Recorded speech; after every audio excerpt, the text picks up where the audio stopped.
And time now is 12 minutes past 8 here on Kiwi.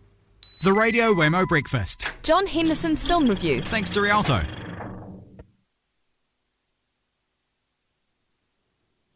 Now, this is going to be a little difficult, so stay with me. How much does your life weigh? Imagine for a second that you're carrying a backpack. Now, I want you to pack it with all the stuff that you have in your life. You start with the little things, the things on shelves and in drawers, and the knickknacks. You start adding larger stuff. Clothes, tabletop appliances, lamps, your TV. Backpack should be getting pretty heavy now. You go bigger. Your couch, your car, your home. I want you to stuff it all into that backpack. Oh man, that's got to be one of the best intros that I've heard so far to the film slot. I quite like that. What a trailer. John Henderson with his film review today, looking at Up in the Air. G'day, John. Oh, g'day, Wammo, and a Happy New Year to you. Happy New Year to you as well. Thank you. Yes, this is a great movie to go and see. I snuck in during the holidays, and you've just been listening to George Clooney, who plays Ryan Bingham, corporate troubleshooter. What does Ryan do for a job? Well, he goes around firing people whose bosses are too cowardly to do it themselves. As you do.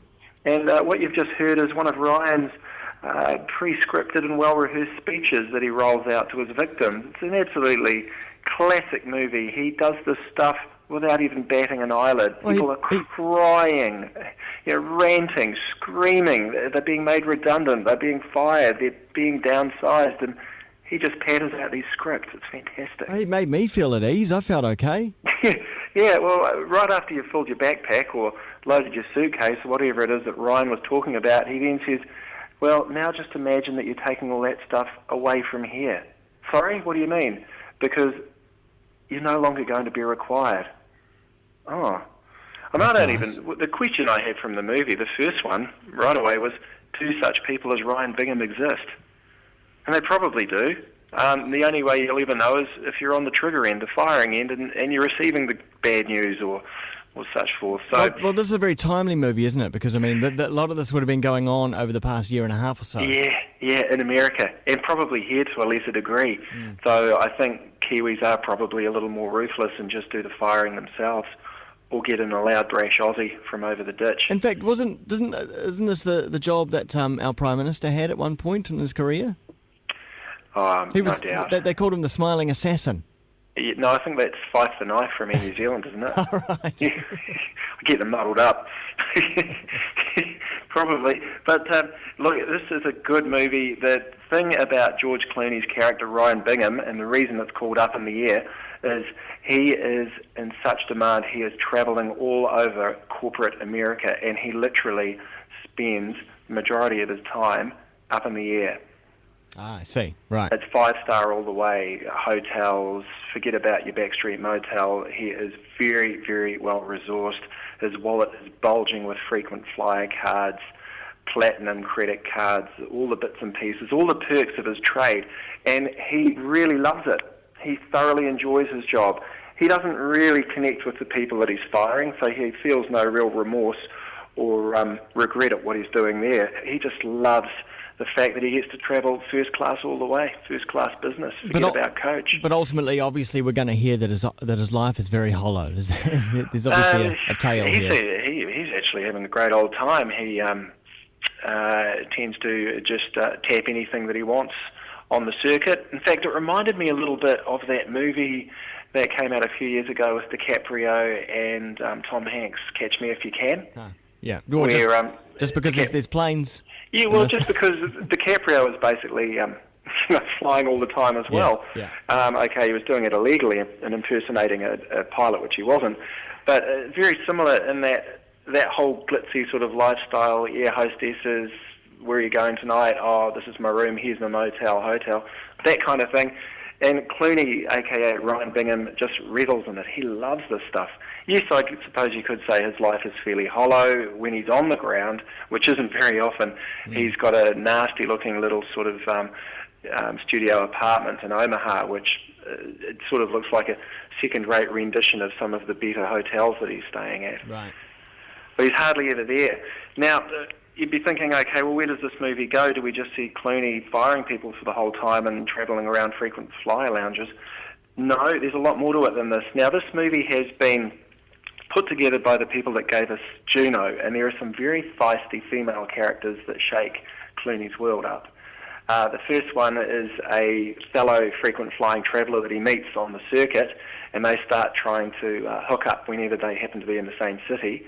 So that's quite cool, just seeing them catching up with each other, shall we say. Though there's a lot more to it than that. Yeah. Now, the actress is Vera Farmiga. She was the mother in The Boy in Striped Pyjamas. She's a very good match for Clooney in this film. They actually have good on-screen chemistry, so I was very impressed with that.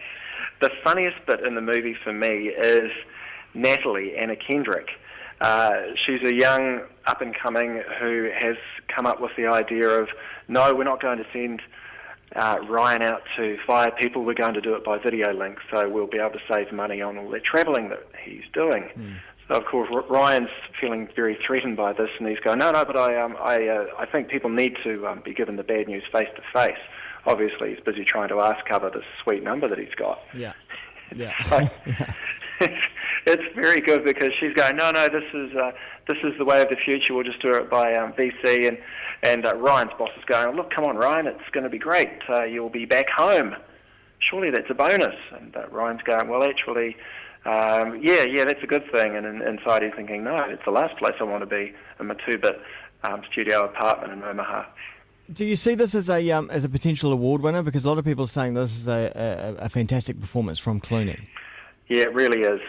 I saw him in, I think it was the Good German the other year, and he was good on that. He just seems to be getting better and better as a character/comedic actor. He generally chooses really good films to be in. Yeah, and I think that, I don't know if that means you have to wait because he always seems to be in movies, or does that mean that there are a lot of good films out there that he's managed to find along the way. But he is really good in this. I enjoyed it. And it's funny, really, because I'm not an overly big Clooney fan. I have to say he's a great actor. I enjoy watching him in films. Yeah. Because of what he brings to it. So, I mean, I'm rolling a 4 out of 5 on this one, and that's the first pick of the year for me. I think it's great. Good start. Who would go and see it? I think anyone that just wants a bit of light relief and to enjoy the experience of watching someone get fired by someone who actually doesn't really give a damn. And just very quickly, what did you make of the winners of the Globes? So, Avatar being, of course, the one that took out the big ones. Yeah, I was a bit surprised about that. I mean, it's a great movie, but I think they need to put it into a different genre. What put what into a different genre, though? Avatar. I think because it's hardcore techo special effects, whiz bang. Yeah. Put it over there rather than. Right. As you mean, they should perhaps create a whole absolutely. different category. Yeah. The ridiculously over the top motion graphics 3D category. Extravaganza. Yeah. What was the quote out of that movie? You're not in Kansas now. Yeah. Like that. Yeah. You're in Pandora. Yeah. All right, well, 4 out of 5, Up in the Air was the film that we were looking at with John Henderson, the film reviewer. Thanks so much, John. Thanks, Wammo. Until next time, see you. Boyfriend, your girlfriend. Get them into that backpack. Feel the weight of that bag. Make no mistake, your relationships are the heaviest components in your life. All those negotiations and arguments and secrets and compromises.